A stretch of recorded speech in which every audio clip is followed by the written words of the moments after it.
श्रीनगर की हलचल भरी वादियों से बहुत ऊपर है महादेव का पर्वत, जहां ऑक्सीजन कम हो जाती है और बादल भी शक्तिशाली हिमालय के आगे झुक जाते हैं। बुजुर्गों का कहना है यही वो रास्ता है जहां से भोलेनाथ अमरनाथ की गुफा गए थे और जहां उन्होंने मां पार्वती को अमर कथा सुनाई थी। लेकिन 28 जुलाई 2025 की सुबह करीब 11 बजे इसी महादेव पर्वत ने देखी एक बिल्कुल अलग कहानी। उसके सामने फैले दाची गांव के घने जंगल के अंदर लिखा जा रहा था एक नया अध्याय, इंसाफ का, सब्र का और एक जबरदस्त बदले का, जो दबे पांव आया था आर्मी बूट्स में, जिसका इंतजार सिर्फ हमारे सैनिक ही नहीं बल्कि दुख में डूबा हमारा पूरा देश 96 दिनों से कर रहा था। जब से पहलगाम जल उठा था, चिल्लाहटें गूंज उठी थी और झाड़ियों से निकली गोलियों ने परिवार उजाड़ दिए थे। अब दाची गांव के जंगल के पेड़ों के नीचे 3 गुनहगार हैवान अपने ठिकानों पर चैन की नींद सो रहे थे। शायद वो जन्नत की हूरों के ख्वाबों में खोए हुए थे, जो उन्हें जिहाद के बदले में मिलने वाली थी। लेकिन उन्हें क्या पता था कि मौत असल में उनके सिरहाने ही बैठी थी। अप्रैल से जून 2025 तक पहलगाम के बाद जांच एजेंसियों ने कोई कसर नहीं छोड़ी।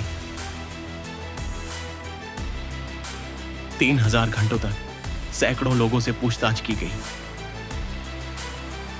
पीड़ितों के परिवारों से, टूरिस्टों से, पोनी चलाने वालों से, लोकल फोटोग्राफर और गांव वालों से भी इसी मेहनत से सामने आई संदिग्ध आदमियों की शक्लें। और फिर 2 हफ्तों बाद भारत ने शुरू किया ऑपरेशन सिंदूर। पाकिस्तान के अंदर घुसकर आतंकियों को मार गिराया गया। ड्रोन की जंग छिड़ी और उनके एयरबेस हिल गए। लेकिन फिर भी एक सवाल अब भी हवा में तैर रहा था। पहलगाम के असली गुनहगार कहां गायब हो गए? फिर 2 हफ्ते और 22 मई को आया पहला पक्का सुराग। आईडी को मिली खबर कुछ आतंकवादियों के मूवमेंट की। इसके बाद अफसरों ने ऊंचे बर्फीले रास्तों पर दिन रात पहरे दिए। छानबीन जारी रखी गई कई दिनों के लिए, लेकिन कुछ भी हाथ नहीं लगा। फिर 22 जून को आखिरकार मेहनत रंग लाई।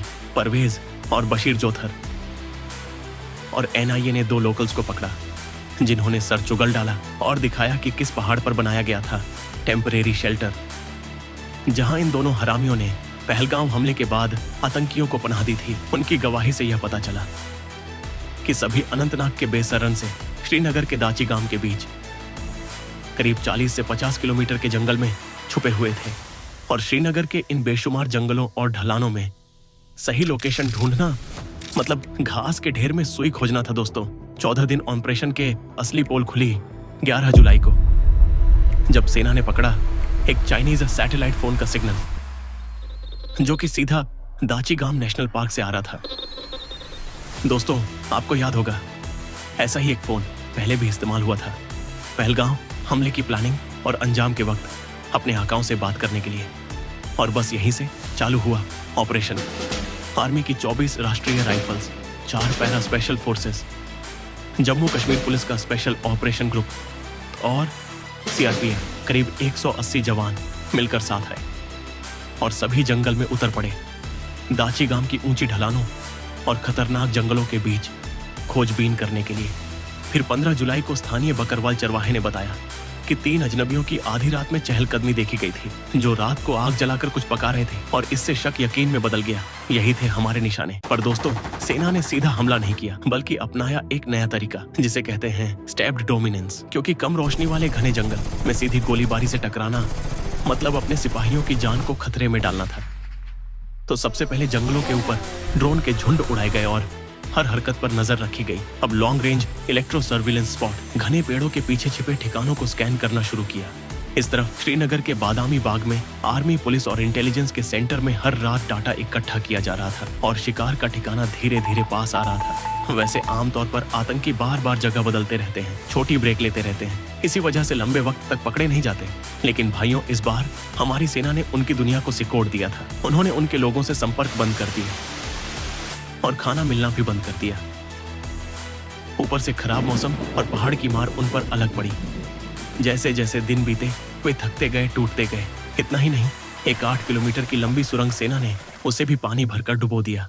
26 जुलाई को आर्मी ने फिर से एक और सिग्नल पकड़ा, उसी चाइनीज सैटेलाइट फोन से। बस ये आखिरी बिगुल है।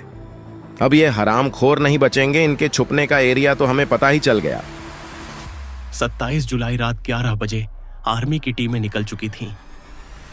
हर एग्जिट पॉइंट ब्लॉक कर दिए गए थे, अब कोई भाग नहीं सकता था। 28 जुलाई सुबह 8 बजे ड्रोन के हीट सेंसिंग कैमरे हरकत में आ चुके थे और पेड़ों के नीचे छुपे आतंकवादियों का एकदम सटीक पता लग चुका था। 9:30 बजे सुबह सेना ने अपनी आखिरी चढ़ाई शुरू कर दी और ऊंचाइयों पर अपना डेरा जमा लिया। बस 10 मीटर की दूरी पर कवर लेकर जम गए। सभी कमांडोज की उंगली ट्रिगर पर जमी हुई थी। No movement sir. सब कुछ एकदम शांत है, लेकिन जंगल और गोरिल्ला वॉर में एक जानलेवा गलती होती है दोस्तों। हफ्तों से भागते छिपते भूखे प्यासे ये आतंकी अब तक हार चुके थे। कुछ ही सेकंड्स में पहली गोली चली, 3 में से 2 आतंकवादी वहीं मारे गए। तीसरा आतंकी करीब आधे घंटे तक लड़ा। जैसे ही वह भागा, ऊंचाइयों पर तैनात जवान इसी पल के लिए तैयार थे। 12:14 दोपहर ड्रोन कैमरों ने पुष्टि कर दी। इसके बाद जब हमारे जवान अंदर पहुंचे तो वे हैरान रह गए। यह कोई मामूली छुपने की जगह नहीं थी, यह थे एक मिनी वॉर कैंप जहां उन्हें मिले M4A1 carbines, AK-47 rifle, 40 millimetre rifle grenade, HF set radio, Huawei satellite phone, 2 local Aadhaar card, 2 kilo RDX। और 29 जुलाई के बीच वाली रात 12 बजे भारतीय सेना के अफसरों ने उनके अमेरिकन M4 और साथ में 2 AK-47 राइफल स्पेशल एयरक्राफ्ट से चंडीगढ़ की फॉरेंसिक लैब को भेजे, जहां पूरी रात चली टेस्ट फायरिंग लिस्टिक एनालिसिस करने पर ये गोलियां पहलगाम हमले में मिली। गोलियों से बिल्कुल मैच कर रही थी। और तब यह हुआ खुलासा, तीनों आतंकी लश्कर ए तैयबा के टॉप ऑपरेटर निकले। मास्टरमाइंड हाशिम मूसा, एक पुराना पाकिस्तानी SSG कमांडो, और उनके साथी जिब्रान और हमसा अफगानी। लेकिन दोस्तों, यहां कहानी खत्म नहीं होती। अब भी 3 से 4 संदिग्ध आतंकी बाकी हैं, जिनकी पहचान के लिए बायोमेट्रिक स्कैन और फेस डेटाबेस देखा जा रहा है, जो अभी भी जबड़वान रेंज की ऊंचाइयों में कहीं छिपे हुए हैं। सबसे अहम बात, 3 मोबाइल फोन और 2 लॉन्ग रेंज कम्युनिकेशन डिवाइसेस से डाटा रिकवर हो रहा है, और उसी में से 2 पाकिस्तानी नेडरा कार्ड्स की फोटो मिली। 29 जुलाई को हमारे गृहमंत्री अमित शाह संसद में दहाड़ने लगे। आतंकियों के पास से पाकिस्तानी चॉकलेट्स और वोटर ID मिले हैं। इत्तेफाक ये था कि मुठभेड़ उसी दिन हुई जिस दिन संसद में ऑपरेशन सिंदूर पर बहस चल रही थी, जहां यह इल्जाम लगाया जा रहा था कि यह सब सरकार का ही सेटअप है। जो सरकार की बात नहीं मानते, वे कम से कम सेना की बात तो मान ही सकते हैं। लेकिन असली बड़ा सवाल कुछ और ही है। अगर हाशिम मूसा और उसके साथी सितंबर 2023 में ही भारत में घुस चुके थे और अक्टूबर 2024 में जेडमो टनल पर अटैक भी कर चुके थे, इतने लंबे घने जंगल वाले बॉर्डर पर घुसपैठ रोकना बेहद मुश्किल है। पाकिस्तान कश्मीर पर कभी हार नहीं मानने वाला। दांची गांव में मिले आतंकी नापाक सेना ने फिर मिट्टी में मिला दी उनकी खाक। ऑपरेशन महादेव ने कर दिया अपना काम। अपने वीर जवानों को हमारा सलाम।